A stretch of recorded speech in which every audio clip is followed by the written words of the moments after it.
રાજ્યમાં હવામાન વિભાગ દ્વારા આગાહી કરવામાં આવી છે કે આજે દક્ષિણ ગુજરાતમાં મેઘો મહેરબાન થશે।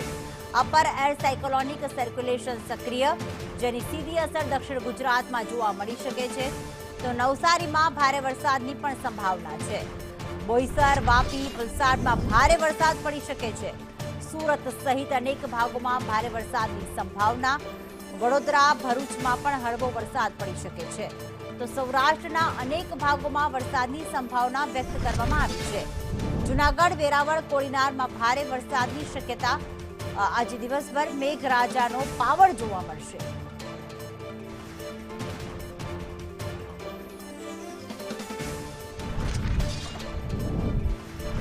ન્યૂઝરૂમથી કામેશ ચોકસી અમારી સાથે લાઈવ જોડાઈ ગયા છે। કામેશ, હવામાન વિભાગ દ્વારા કયા કયા જિલ્લામાં આજે વરસાદ વરસવાની આગાહી કરવામાં આવી?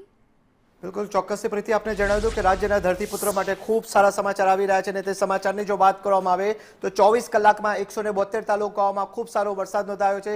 જૂનાગઢ પંથકની વાત કરવામાં આવે તો જૂનાગઢમાં જળબંબાકારની સ્થિતિનું નિર્માણ થયું છે, કારણ કે જૂનાગઢ પંથકની વાત કરવામાં આવે તો માણાવદર, વિસાવદરમાં 12 થી 13 ઇંચ કરતાં વધુ વરસાદ 24 કલાકમાં ખાબકી ગયો છે। વહેલી સવારની જો વાત કરવામાં આવે તો વહેલી સવારે મહેસાણા પંથકમાં પણ મેઘરાજાએ ધડબડાટી બોલાવી મેઘાનું રૌદ્ર સ્વરૂપ જોવા મળી રહ્યું છે।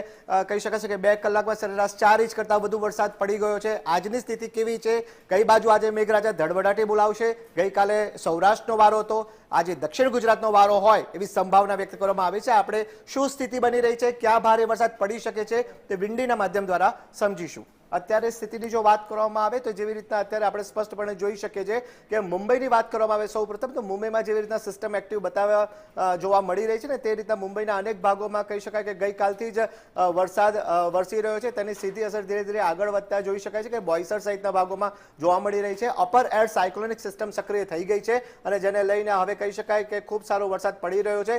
બોઈસરની આગળ વાત કરતા દક્ષિણ ગુજરાતની વાત કરવામાં આવે તો દક્ષિણ ગુજરાતમાં અત્યારે આજે રેડ આપણે જે અત્યારે જે સિમ્બોલ્સ જોઈ રહ્યા છે તેને લઈને કહી શકાય કે આજે ભારેથી અતિ ભારે વરસાદ પડે તેવી સંભાવના અત્યારે જોવા મળી રહી છે। તેને લઈને વાત કરવામાં આવે તો બોઈસરની અંદર આગળ વધતા જો ઉમરગામ, વાપી, વલસાડ, નવસારી, સુરત સહિતના ગ્રામ્યમાં પણ ખૂબ સારો વરસાદ પડે તેવી સંભાવનાઓ છે। નવસારી પાસે એક સ્પેશિયલ સિસ્ટમ એક્ટિવ જોવા મળી રહી છે અને તેની સીધી જ અસર કહી શકાય છે કે આગામી સમયમાં ત્યાં જોવા મળી શકે છે। ત્યાં ભારેથી અતિ ભારે વરસાદ પડે તેવી સંભાવના પણ વ્યક્ત કરવામાં આવી છે। આ સાથે જ સુરત શહેર અને સુરત ગ્રામ્યમાં પણ આજે દિવસભર મેઘરાજા ધડબડાટી બોલાવશે અને ખૂબ સાર્વત્રિક વરસાદ પડે તેવી સંભાવના વ્યક્ત કરવામાં આવી છે। આ સાથે જે વાત કરવામાં આવે તો ભરૂચ અને વડોદરા આ બંને શહેરોની વાત કરવામાં આવે તો આ બંને રિજનમાં પણ વરસાદી માહોલ યથાવત રહેશે।